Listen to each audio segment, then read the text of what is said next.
Olá, tudo bem? Hoje nós vamos fazer uma live, mais uma sobre nutrição. O tema é nutrição. E hoje nós vamos abordar um tema muito recente e muito interessante para todos, né, que se alimentam, se preocupam com a saúde, com a longevidade, com até o desempenho físico, que é o tema genômica nutricional. Qual que é o papel dos genes, né? Como que a nutrição, nossa alimentação, pode influenciar a expressão dos genes, né?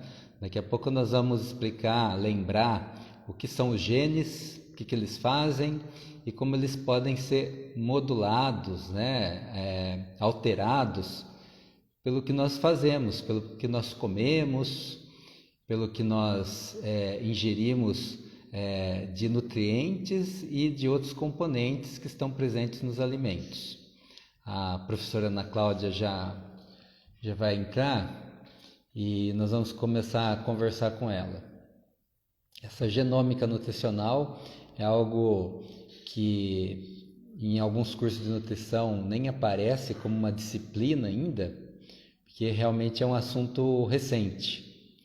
E a professora Ana Cláudia é uma especialista nesse assunto, palestras, cursos, eventos, e nós vamos conversar com ela para aprender um pouco sobre genômica nutricional. É o papel dos genes, que todo mundo estudou um pouco de genes lá no ensino médio, ou até na faculdade, quem fez curso da área de saúde. E nós vamos falar sobre isso aqui relacionado com a nutrição.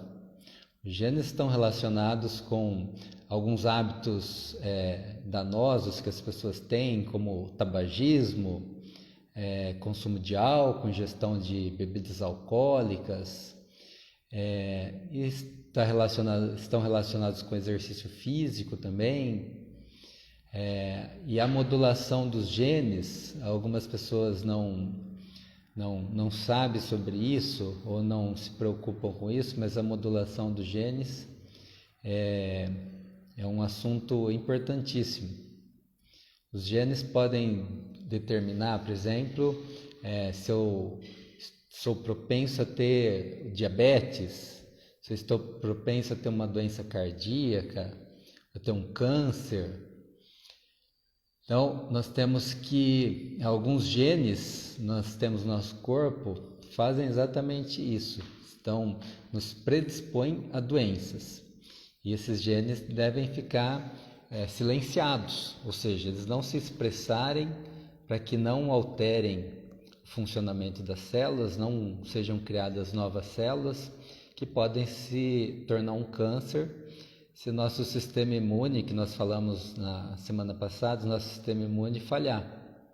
O sistema imune tem uma vigilância 24 horas por dia para identificar essas células que são cancerígenas e destruí-las antes que elas possam se proliferar. E o surgimento dessas células depende de genes também. Os genes que são influenciados, em geral, por maus hábitos que nós temos. Maus hábitos de alimentação, maus hábitos de sedentarismo, de ingestão de algumas drogas, mesmo drogas legais, socialmente toleráveis. Então, nós temos que tomar cuidado para que os genes sejam ativados ou silenciados, alguns, para a produção das proteínas que são importantes para a nossa saúde. Aguardar a professora Ana Cláudia deve estar entrando.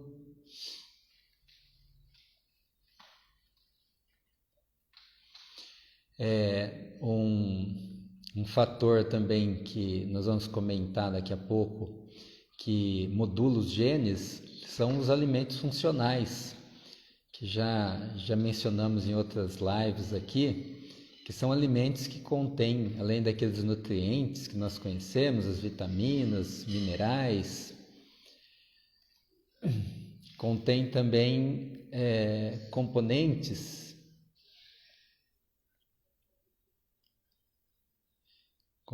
que podem ter efeito na nossa saúde, inclusive nos genes.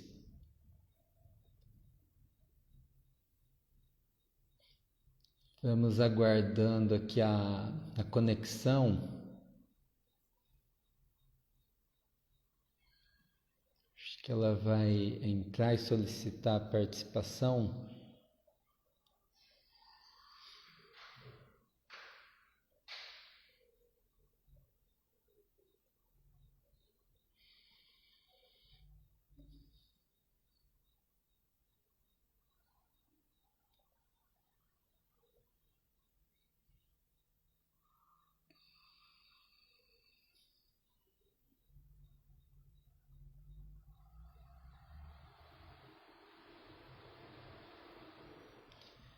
Conversei com ela há pouco, estava conectada.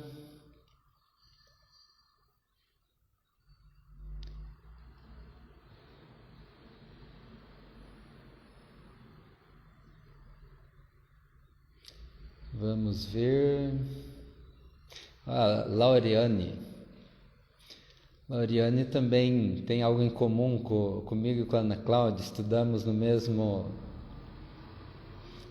centro de pesquisa de pós-graduação, o Instituto de Ciências Biomédicas. A Laureane também é de Prudente aqui, mas atualmente está em São Paulo.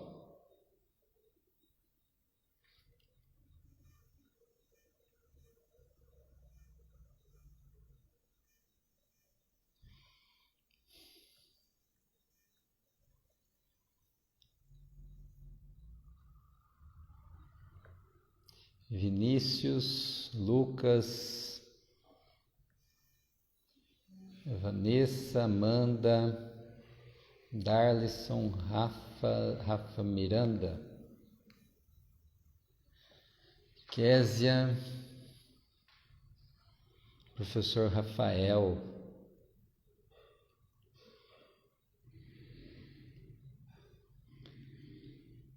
aguardando a professora Ana Cláudia.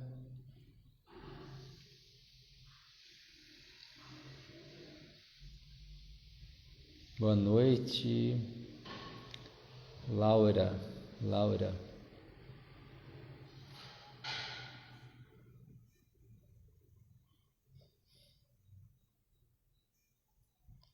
Boa noite.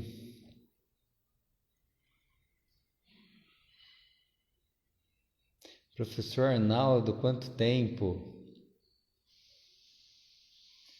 Colega de adolescência, colega da educação física também, professora Renata, Viviane, aguardando aqui a professora Ana Cláudia entrar para nós iniciarmos a conversa sobre a genômica nutricional. Boa noite, Renata.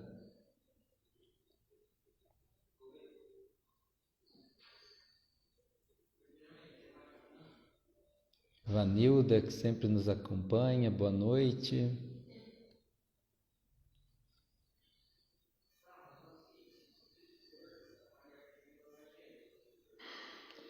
Professor Diego também.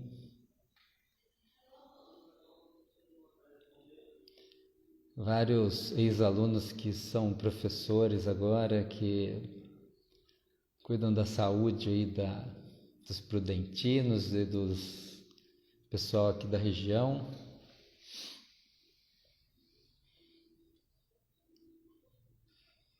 Natália, boa noite.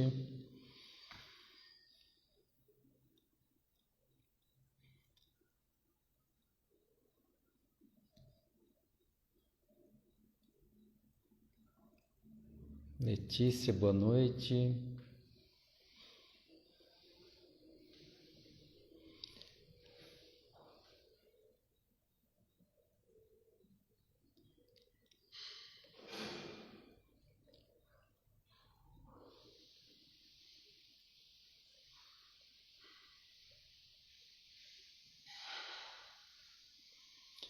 A professora Ana Cláudia, acho que ela vai enviar a solicitação para entrar.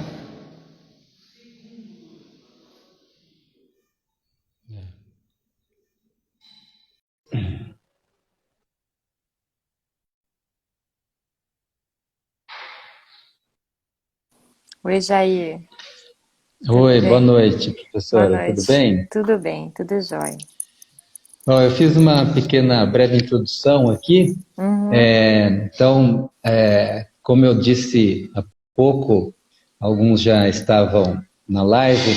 Nós temos duas coisas em comuns, professora, que Isso, é uma gostar de estudar nutrição, né? isso. Gostar de estudar nutrição, aprender sobre nutrição para cuidar da nossa saúde e compartilhar essas informações sobre nutrição. Sim. Eu fiz outro curso, você é nutricionista, você estudou mais nutrição ainda do que eu. Uhum. E a outra coisa em comum é que nós estudamos no mesmo lugar, né? A professora Ana Sim, Cláudia fez mestrado e doutorado, e eu fiz doutorado lá no Instituto de Ciências Biomédicas, da USP. sim, Então, estudou bastante, estudamos, né? Bastante metabolismo, cada qual com seu orientador, estudamos bastante metabolismo, né? sim, E professor. metabolismo é uma disciplina, né? Um assunto fundamental para entender bem a nutrição. Com certeza. Então, a professora Ana Cláudia, além de nutricionista, é doutora em fisiologia humana, né? Mestre e doutora em fisiologia humana, e atua como nutricionista e atua como professora de cursos de pós-graduação, já atuou na graduação também. Uhum. E ela, a expertise dela, né, um dos assuntos que ela mais domina é justamente esse da genômica nutricional, a relação da nutrição com os genes. Isso, Os genes aí exatamente. está fazendo aproximadamente 70 anos que foi descoberto o DNA, que ela vai Uhum. falar já já um pouquinho do DNA, o que é o DNA, o que é gene, né? Uhum. E essa descoberta, anos mais tarde, rendeu o Prêmio Nobel, né? Sim. E essas descobertas começaram, né, há 70, 60 anos atrás, começaram a revolucionar a biologia de uma maneira geral, né? Nós podemos falar biologia. E recentemente, algumas pessoas já tomaram uma vacina que é feita de RNA, que é uma outra molécula, um outro ácido nucleico, que é importante para a vida também. Sim. Então, nós vamos falar, primeiro, algumas definições aqui. A professora Ana Cláudia vai ajudar as pessoas leigas ou quem estudou pouquinho de genética a entender, né, esses termos novos, né? Então, o primeiro termo que eu gostaria que você definisse, né, é a genômica nutricional. O que Sim. significa isso, para quem não é estudado? Bom, primeiro eu queria agradecer, né? É um prazer eu estar aqui com você nesse momento, nessa noite, para falar realmente de um assunto assim que eu sou muito apaixonada, que eu gosto muito de estudar e de certa forma eu tenho um pouco de prática clínica, né? A gente acaba, né? Vou dizer para você assim que desde 2010, mais ou menos, né, que a gente começou a usar um pouco mais esses conhecimentos da genômica nutricional na prática clínica. Né? E eu sempre falo para as minhas alunas que quando a gente conhece isso, é muito mais fácil assim a gente cuidar do nosso paciente, a gente tem um olhar diferenciado para o nosso paciente, né? E eu vou definir para vocês, mas só para colocar, né, o conhecimento da genômica nutricional, ele vem muito ao encontro do que hoje a gente busca dentro da nutrição, que é essa personalização, essa individualização, né? Então, é eu fazer aquele plano alimentar para o meu paciente, né? Para aquele paciente especificamente, levando em consideração as particularidades dele, que ele tem, né? Mas então, entrando na definição que você me pediu, vamos lá. Então, genômica nutricional, por definição, uma coisa bem simples. A gente pode dizer que ela é uma área de estudo dentro da ciência da nutrição. Tá? Então, a gente tem a ciência da nutrição E dentro da nutrição a gente tem uma área de estudo que é a genômica nutricional, né? Basicamente o que a gente estuda em genômica nutricional é a interação que existe entre os genes e os nutrientes. Ou posso dizer para vocês assim, aquilo que a gente se alimenta. Então, como que aquilo que eu escolho para eu me alimentar, né, reflete sobre os meus genes? Isso seria uma forma de entender, né? Dentro da genômica, né, Jair, a gente tem três linhas de pesquisa três fortes linhas de pesquisa, né? Que seriam a nutrigenômica, a nutrigenética e a epigenômica nutricional, nutriepigenômica, enfim. Hoje em dia a gente tem algumas definições para essa parte, né? Mas antes de você continuar, Ana Sim. Cláudia, só esclarecer, né, para quem é leigo, não estudou a área de saúde, né, fez faculdade na área de saúde, os genes, né, são as receitas que nós temos das proteínas. Sim, sim. E nós dependemos de proteína para tudo, né? A cor da nossa pele, a cor do cabelo, Sim. a contração muscular, a insulina, que é um hormônio proteico. Então, nós dependemos de proteínas para tudo da nossa vida. E os genes têm uma importância fundamental porque eles se constituem na receita para a produção dessas proteínas. A gente fala então, que boa parte do nosso organismo é composto por proteínas, né? Então, até a questão imunológica, né? Os anticorpos, se nós pararmos para pensar, né? Então, enzimas, né? O metabolismo de uma forma geral, né? As enzimas que fazem parte disso são proteínas, né? Então, a gente tem que considerar isso, sim. Então, daí, agora, essas áreas de atuação, que daí a genômica, nutrigenômica, nutrigenética, isso, né? E a epigenética ou epigenômica. Isso, exatamente, né? Então, por exemplo, na nutrigenômica, a gente estuda basicamente como que os alimentos que nós escolhemos para ingerir, né? Como que os nutrientes que compõem esses alimentos, os compostos bioativos que compõem esses alimentos, são capazes de regular a expressão dos nossos genes. Né? Então, a gente vai falar um pouquinho sobre isso, mas só para a gente fazer uma introdução, né? Dentro da nutrigenômica nós estudamos umas proteínas muito importantes que são capazes de se ligar ao DNA, e essas proteínas são reguladas por nutrientes e por compostos bioativos, né? A nutrigenética, ela já traz para a gente uma vertente diferente, né? Então, é bem interessante, assim, porque quando a gente teve a finalização do projeto Genoma, e que foi se determinado aí, né, quantitativamente os genes que compõem o nosso organismo, né, logo depois disso começou a se perguntar, né, se nós somos, né, 99,5% semelhantes, que é o que se diz, o porquê ao mesmo tempo nós somos tão diferentes, né? E aí veio o que nós chamamos de era pós-genômica, né, aonde começou-se a estudar o que nós chamamos de polimorfismos genéticos, certo? Então, na verdade, os polimorfismos genéticos que cada um carrega no seu corpo, né, no seu DNA, e que você herda dos seus pais, isso é uma coisa bem importante, é o que vai determinar as nossas especificidades, que estão localizadas nesse restante, que é nesse 0,5% do nosso código, entendeu? Né? E aí, o que a gente estuda em nutrigenética é efetivamente isso. Então, existem alguns polimorfismos que a nutrição ela tem um impacto bastante importante. Então, o que a gente busca, né? E hoje a gente tem esses testes, né? Enfim, genéticos. Pode falar. Então, só ia deixar claro que você falou de polimorfismo, né? Para o pessoal entender. Então, os genes, em teoria, nós temos genes exatamente iguais. Meus genes, meu genoma, que você lembrou muito bem do projeto Genoma, né? Que foi lá na década de 90, terminou em 2003. Eles mapearam todos os genes do ser humano. Foi um grande feito da ciência. Custou aí 50 bilhões de dólares, 53, todo esse estudo, e os cientistas sabem quais são todos os nossos genes, o papel de cada um, né? Mas Então, nós temos esses genes exatamente iguais, aí, 95% que você disse, mas eles podem sofrer algumas modificações, que são os Os polimorfismos, é polimorfismos, isso? exatamente. Pequenas alterações.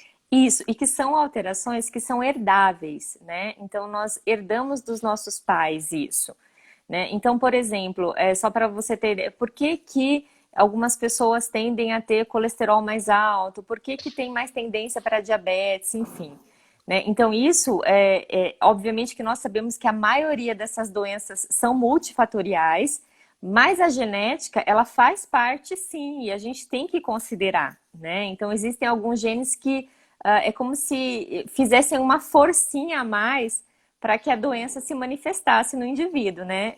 Então, e a gente tem que considerar isso. Então, usando esses testes genéticos que hoje nós temos a possibilidade de usar, e inclusive como nutricionista, né, eu consigo avaliar quais são os fatores de risco que o meu paciente tem, né? E trabalhar em cima disso. Então, ele tem risco para ter colesterol alterado, ele tem risco para ter diabetes, ele tem risco para ter doenças intestinais, como a doença celíaca, ou intolerâncias alimentares, como a intolerância à lactose, enfim. Então, a gente usa esses dados, né, como uma informação adicional, cruza esses dados com toda a anamnese clínica que é feita com o paciente, cruza com os exames bioquímicos, né, e aí a gente monta um plano alimentar individualizado, levando isso em consideração, tá?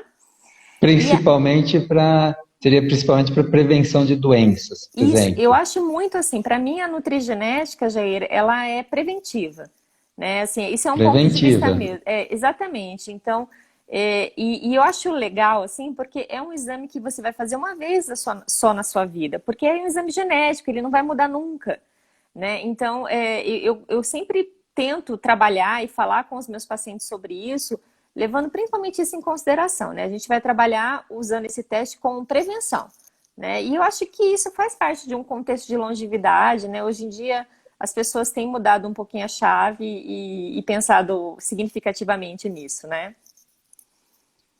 Então, nós temos, para resumir até o momento, nós temos uma carga genética, e nessa carga genética pode estar algum gene que sofreu um polimorfismo, uma alteração, e que nos leva a uma predisposição para ter, por exemplo, hipertensão arterial, sim, colesterol alto, diabetes. Por exemplo, a não ter uma resposta significativa com uma dieta com teor reduzido de sódio, que em geral é o que a gente faz nos hipertensos, por exemplo.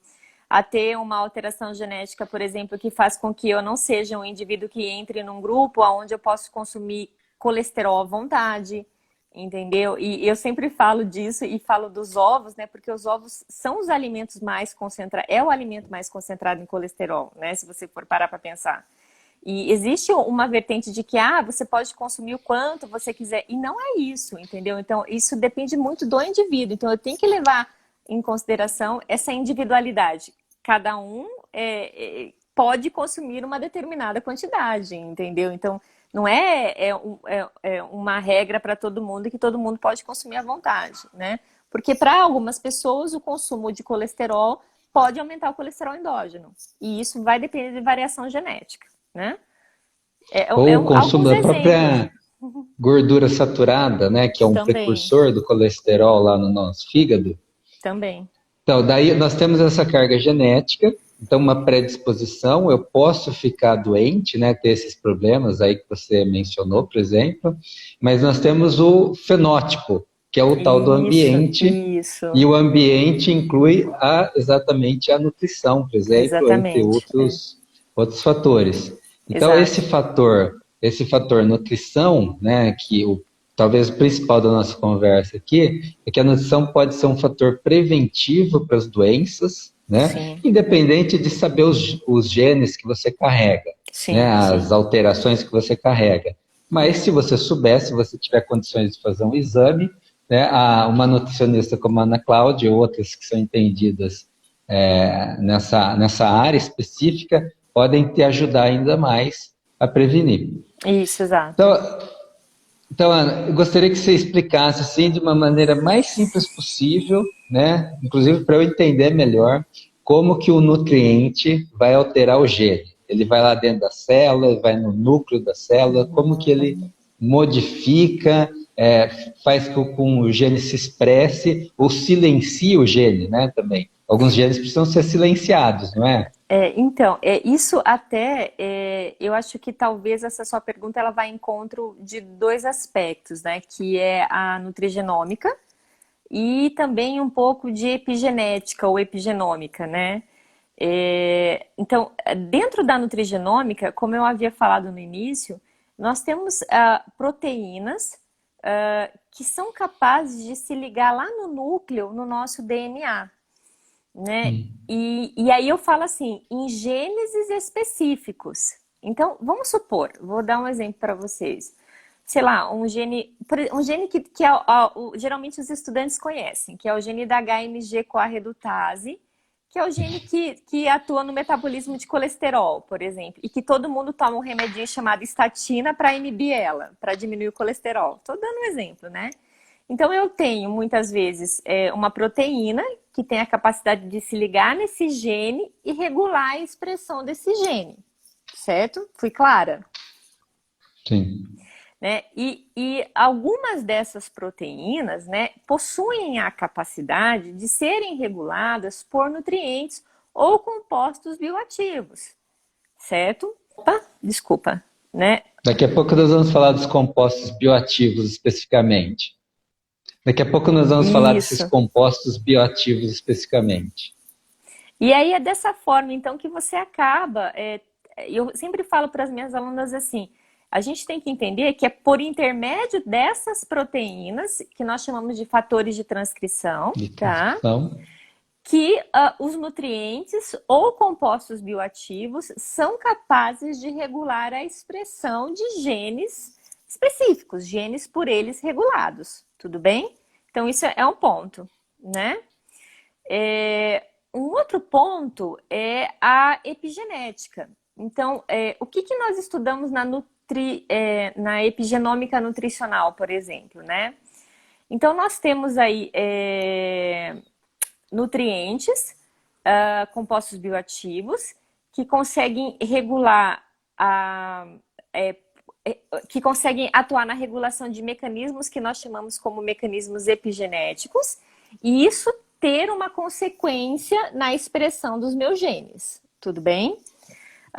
Então, por exemplo, ácidos graxos, resveratrol da uva, eu poderia citar inúmeros aqui para vocês, mas assim, eles conseguem regular de forma positiva ou negativa a expressão dos genes por meio de mecanismos que nós chamamos de epigenéticos. Isso, Jair, clinicamente falando, fica muito assim palpável para a gente quando nós pensamos, por exemplo, na programação metabólica que nós fazemos numa gestante, por exemplo, tá? Sim, Né? Então, que é um tema também interessante, que de acordo com o que a mãe ingere, os comportamentos da mãe durante a gravidez, isso vai ficando gravado lá no bebê, né, no feto. E isso. depois, por exemplo, isso define, para dar um exemplo bem claro, isso define se a criança vai ter uma propensão a ser obesa ou não, Por desde a exemplo, infância ou até na vida isso. adulta. Eu O sempre falo imprinting. isso, o imprinting. Eu falo para as minhas pacientes assim, você e o seu marido vão dar a carga genética para a criança, isso é um ponto. Mas o que essa criança vai ser, ela vai depender do seu comportamento alimentar e de vida durante a gestação e de como vai ser a alimentação dessa criança até os 2 anos de vida. Por isso que tem um termo que a gente usa que são os 1000 primeiros dias de vida. E essas marcações que são feitas no DNA, né, nesse período, elas são irreversíveis. Então, a criança vai levar para o resto da vida dela.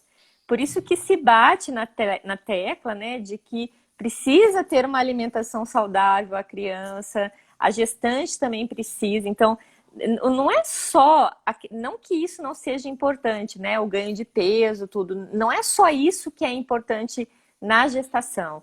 Né?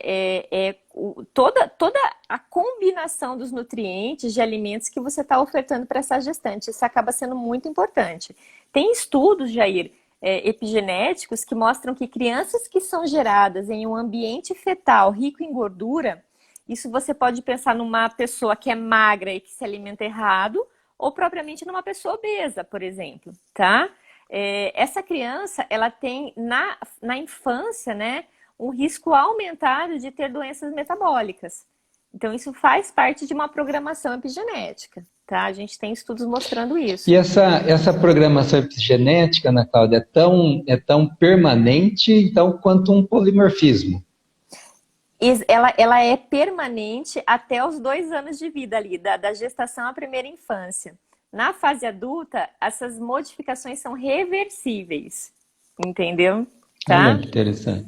Né? Então, por isso, novamente, por isso que é tão importante gestação e primeira infância, tá? Então, mas pelo que você está dizendo, ainda dá tempo. Se eu tive uma alimentação Sim, cheia de açúcar, de gordura, de ultraprocessados lá quando eu era criancinha, agora que eu tenho, vamos dizer que eu tenho 30 anos, eu posso ainda reverter algumas dessas sim, com alterações, certeza, com certeza.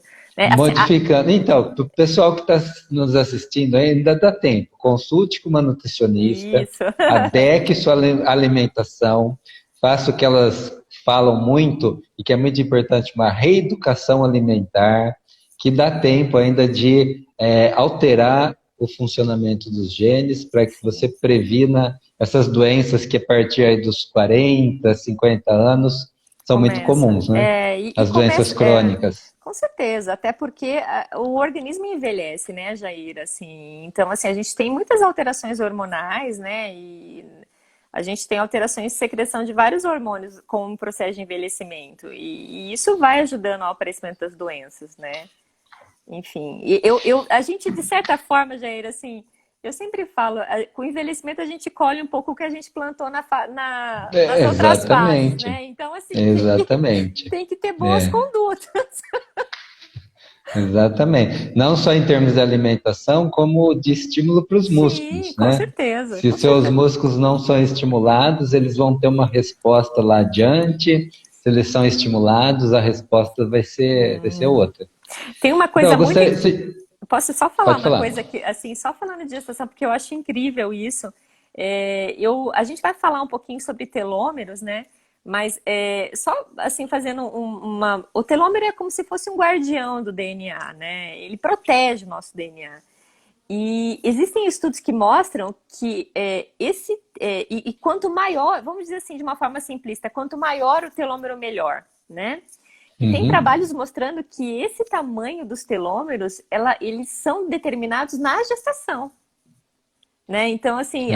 então uma gestação saudável vai fazer com que essa criança, né, tenha telômeros mais, vou dizer, eu não sei se eu posso usar esse termo, mas mais preservados, e isso é um Uhum. fator de risco a menos para que a criança não tenha doenças na fase adulta, tá? Então é bem importante. Eu acho super incrível isso, assim, gosto muito.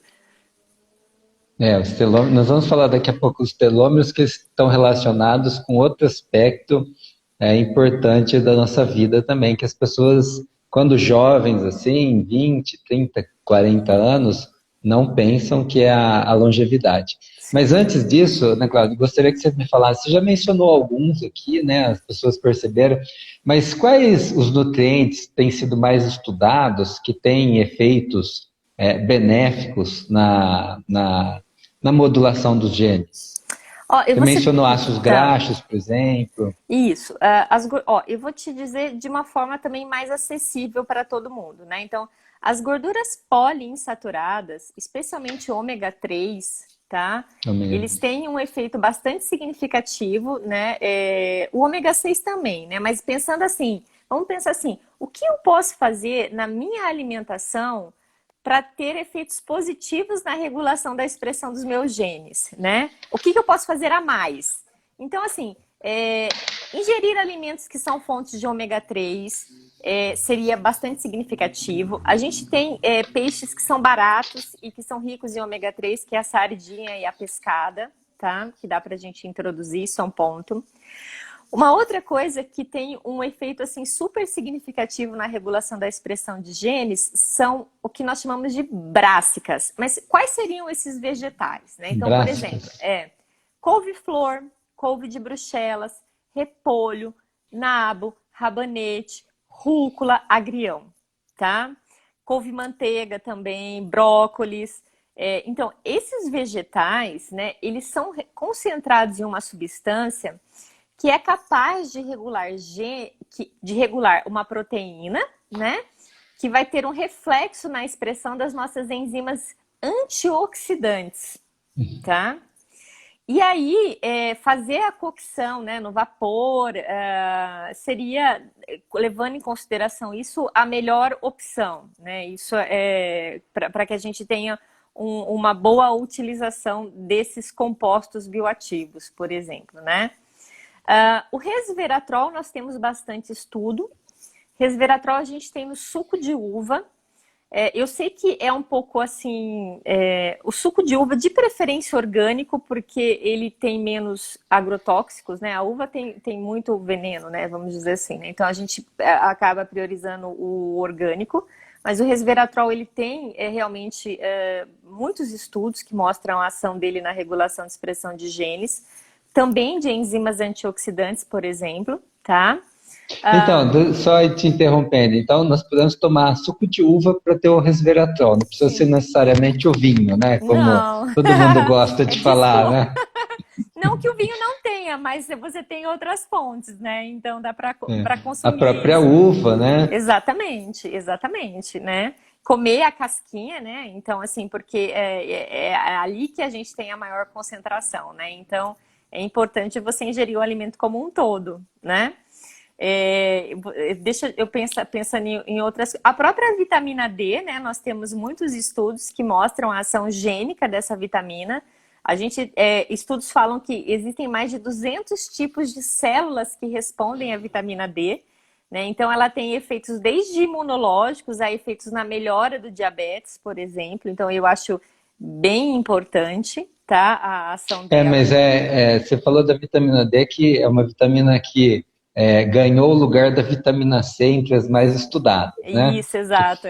foi durante muito tempo era vitamina C para cá, vitamina C para lá, e nos últimos anos aí a vitamina D ganhou por ser um fator é, modulador de genes, né, que tem sido descoberto.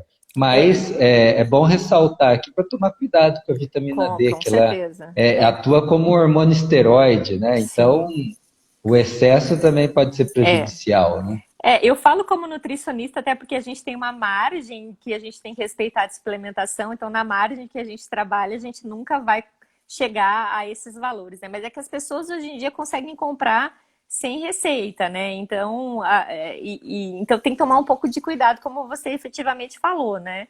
Mas só colocando aqui, né? A vitamina A, ela também tem um efeito bastante significativo na regulação da expressão de genes. E, inclusive, as proteínas estruturais, como elastina, queratina, pensando numa questão mais estética, por exemplo, né, quem regula a expressão dessas proteínas é a vitamina A. Então, a gente às vezes esquece da coitada e pensa só na vitamina D. E a vitamina A, a gente tem muito fácil acesso a ela, né? Porque a gente tem, por exemplo, os laticínios são fontes, mas a gente tem o precursor, que é o caroteno, né, que a gente tem, por exemplo, nas frutas amarelas, né, alaranjadas, enfim. E que a gente tem que inserir na nossa alimentação, é bem importante. E ele próprio, né, você falou agora há pouco de antioxidantes, o próprio beta-caroteno é um antioxidante. Sim, ele é um antioxidante além de também. ser precursor. Para quem não está muito versado sobre antioxidantes, eles são importantes porque eles combatem moléculas que nós produzimos normalmente, que são radicais livres. E esses radicais livres podem causar vários danos às células, né? Aumentar o colesterol ruim, oxidar o colesterol ruim. Então, nós temos que combater os radicais livres, que são oxidantes, com os antioxidantes. A vitamina C, vitamina E e esses que a Ana Cláudia está falando. E além disso, a gente tem, né, os minerais como zinco, manganês, cobre, ferro, né, são antioxidantes, selênio, então é importante. Até, por exemplo, pensando numa questão de endócrina, né, de função de tireoide, por exemplo, a gente precisa de antioxidantes, né, e o selênio, o zinco, eles entram de uma forma bem significativa no funcionamento dessa glândula, né, é uma das coisas que a gente pensa quando a gente pensa em tratamento de glândula, né.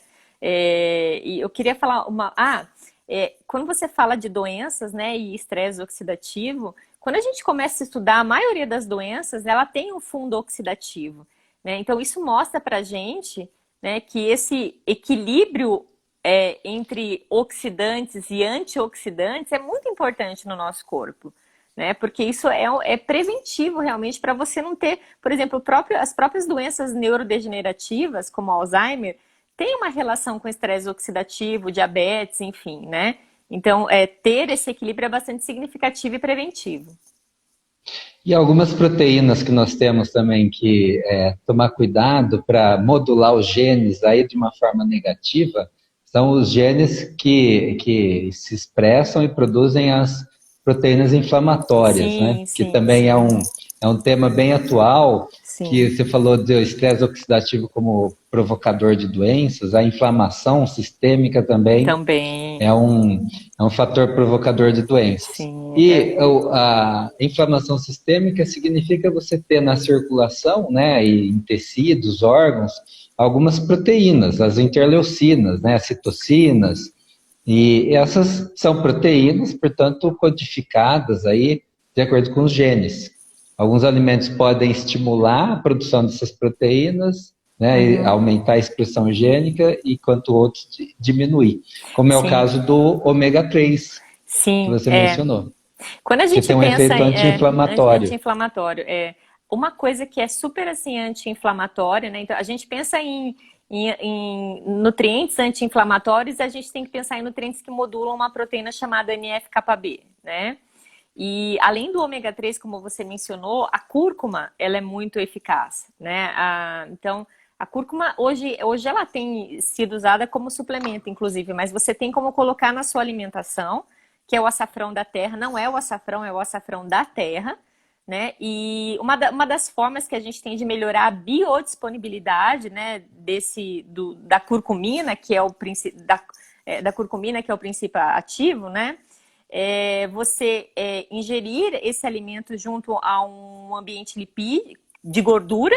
Então, por exemplo, colocar no ovo, nesse sentido.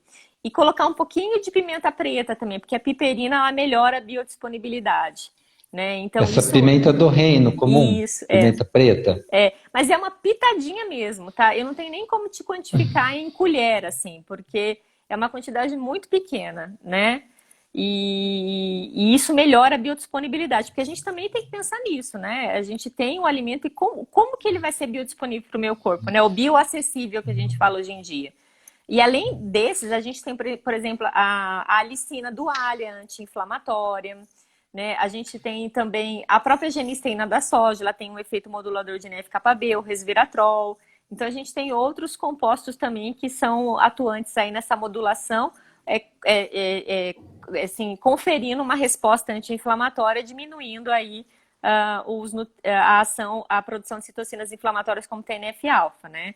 Agora, uma coisa é bem assim, Jair, que tem que ficar bem clara. Também não adianta comprar esses suplementos ou começar a ingerir esses alimentos se eu não tiver outras mudanças, né? Então, por exemplo, eu preciso diminuir os agentes inflamatórios. Então, se eu fumo, eu tenho que pensar em parar. Se eu não faço exercício, eu tenho que fazer exercício. Se eu estou acima do peso, eu tenho que emagrecer. Então, é a combinação de comportamentos que vai determinar uma resposta significativa aí na vida do paciente, tá? Você está me dizendo o seguinte, não adianta eu optar por uma Coca Zero se eu como um X-tudo, né? Não, mais ou menos isso. Você tem que combinar os comportamentos para ter os Exato. benefícios reais, né? Não, porque a gente vê às vezes as pessoas, lógico que não estou generalizando, mas sim, elas escutam falar de algum benefício e vão lá e compram um suplemento ou compram o alimento, mas não fazem outras modificações, então não vai adiantar.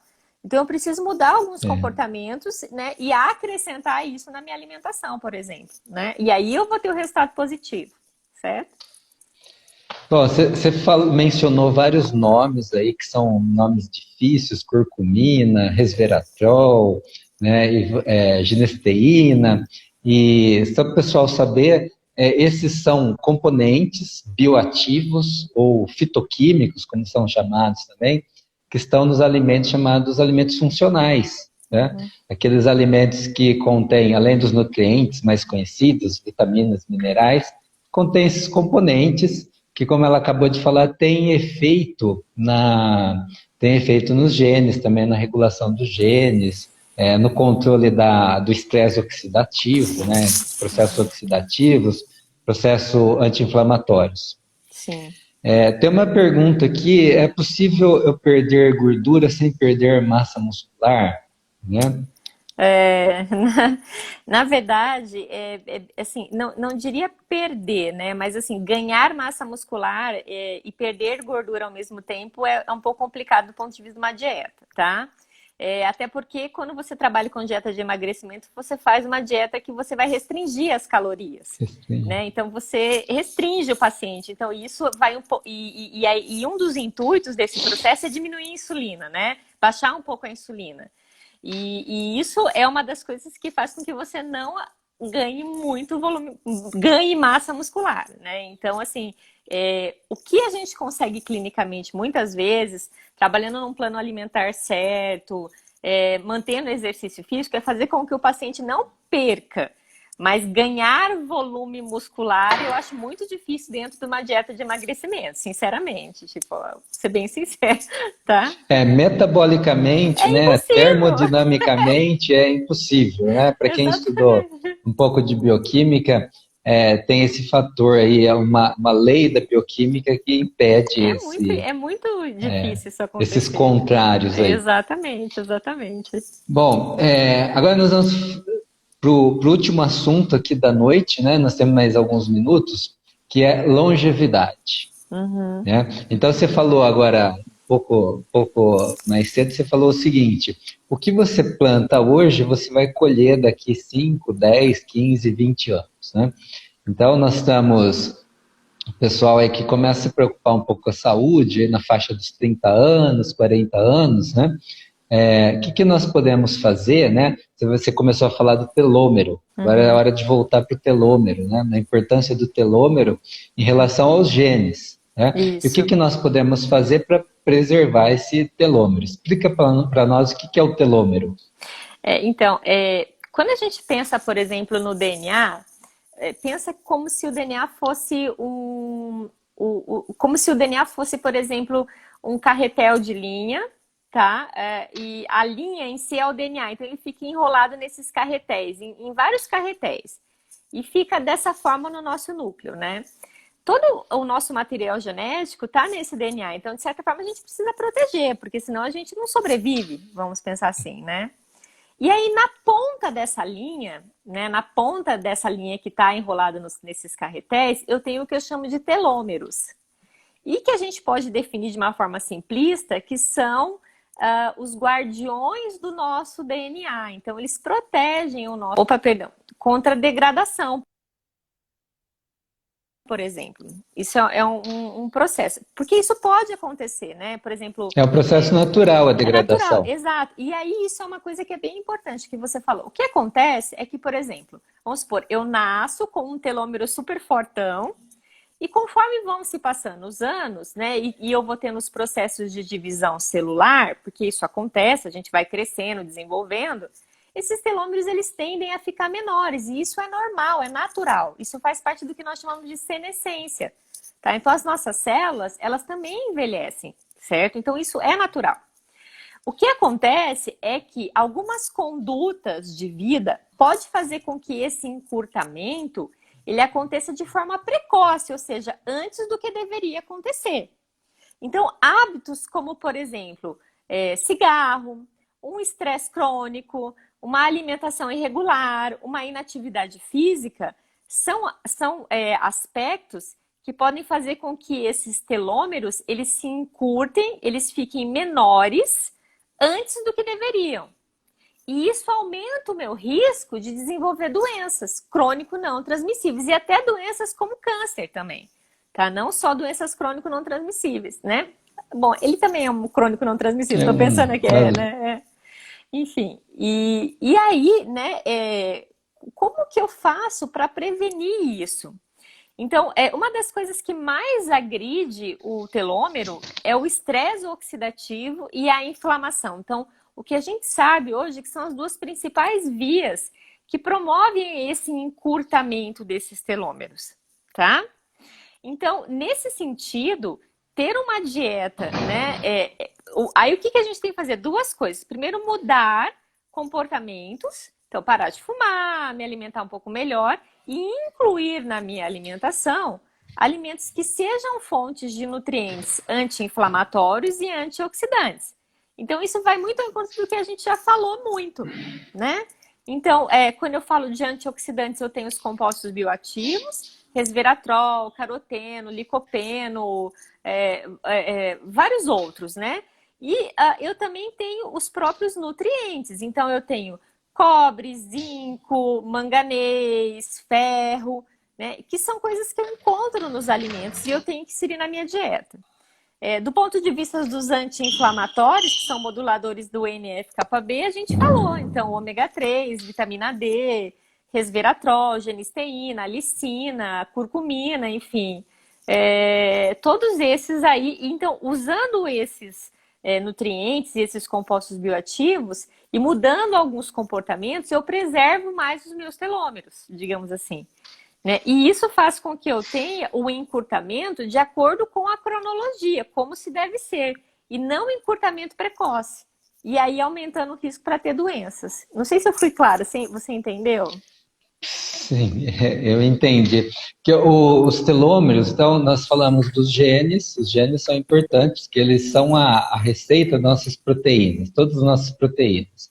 As benéficas e algumas também são maléficas, né? Como as proteínas inflamatórias, por exemplo, que têm um papel também, né? Não fazem só mal também, elas têm um papel fisiológico. E os telômeros, né, que a Ana Cláudia acabou de comentar aqui, são vamos dizer, as capas protetoras para que os genes possam funcionar de uma maneira integral durante toda a vida. Uma hora Isso. nossos telômeros vão se desgastar. O que nós podemos fazer é evitar desacelerar, vamos dizer assim, esse desgaste, né? Preservar melhor os telômeros. Para vocês terem uma ideia, os telômeros, né, que são essas capas, eles também fizeram que três pesquisadores americanos, se eu me lembro, ganhassem um prêmio Nobel também no início dos anos 2000, aí, se eu me lembro. Então, a importância desses telômeros para a nossa saúde e para a longevidade, principalmente. Sim, sim. Não, eles são. O que, quando a gente fala de longevidade, né, Jair, a gente fala basicamente de telômeros, né? Então, eles são realmente bem importantes, assim. A gente tem muitos estudos que mostram ação de vitamina D, ação de resveratrol nessa modulação desses telômeros, né, nessa conservação desses telômeros, né? Mas, novamente, são a presença dos nutrientes e mudança. Não adianta eu, por exemplo, tomar uma cápsula de cúrcuma se eu continuo fumando, por exemplo. Então, eu não vou ter efeitos positivos como eu espero, né? Então, a gente tem que mudar alguns comportamentos significativos, exato. Alguns comportamentos também, né? É um conjunto, né? Não dá para você optar por um comportamento benéfico e deixar todos os outros, manter todos os outros que podem te prejudicar. Para quem tiver interesse em estudar telômeros, existe até um livro que a própria Elizabeth Blackburn, que eu já li um pouco sobre ela, publicou, né, um pouco depois que ela ganhou o prêmio Nobel com os colegas, ela publicou um livro sobre telômeros para pessoas mais leigas, vamos dizer assim. Bom, Ana Cláudia, nosso tempo está quase no final agora, então eu gostaria de deixá-la à vontade e agradecer, né, por ter aceito o convite, né? Não são muitas nutricionistas que entendem dessa área, que para algumas é uma área um pouco espinhosa ainda, né? A genômica nutricional, né? Tem que saber muito bem de genética e daí relacionar com a nutrição. Você conhece algum livro? Você tem algum livro para indicar que tem esse capítulo genômica nutricional já? Tem um só que eu vi? Isso, na verdade existe um livro que chama Genômica Nutricional, que eu gosto muito, são as minhas colegas que escreveram, é o Marcelo Rogério da USP, tem a Cristiane Cominetti e a Marisa Derusa Horst. Para mim, do que a gente tem hoje, é o melhor que tem no mercado, né? Eu costumo dizer que não é um livro de cabeceira, né? Então é um livro que ele exige um pouquinho mais para a gente fazer a leitura, mas ele é bem completo, assim, é Um bem, conhecimento prévio, né? Um exato. conhecimento prévio, não é um livro para Não. leigos, exatamente, né? Jair, Então, é para porque eu... trabalhar com nutrigenética, né, a gente tem que saber metabolismo, tem que saber um pouco de genética, não tem jeito, né? Porque senão fica muito vago, né? Porque esses temas mais atuais, como próprios alimentação funcional e essa genômica nutricional, você não encontra nos livros Não. mais, vamos dizer, um pouco mais antigos, aí, de alguns anos atrás. Né? Agora que esse assunto está chegando, vai começar a fazer parte dos livros. Você tem que se aprofundar mesmo nos artigos, a Sim, maioria de 95% em inglês, sim. para ter esse conhecimento que a Ana Cláudia tem aqui, está dividindo conosco. Então, eu gostaria de te agradecer mais uma vez, deixar você à Obrigada. vontade para falar sobre sua atuação como nutrição Uhum. clínica, se quiser deixar seu contato, o Instagram é Ana Poleto Nutricionista, é isso? Nutricionista, isso, é. Na verdade, eu queria novamente agradecer, muito obrigado. E dizer que, clinicamente, né, são mais de 20 anos de clínica, eu faço atendimento em São Paulo e eu estou em Presidente Prudente agora, né? Então, eu mudei para Presidente Prudente e, atualmente, esse ano eu tenho feito atendimento online, né? Fica o meu contato do meu Instagram. O meu e-mail é anapoleto.nutricionista, poleto com 2 T's, tá? @gmail.com, tá?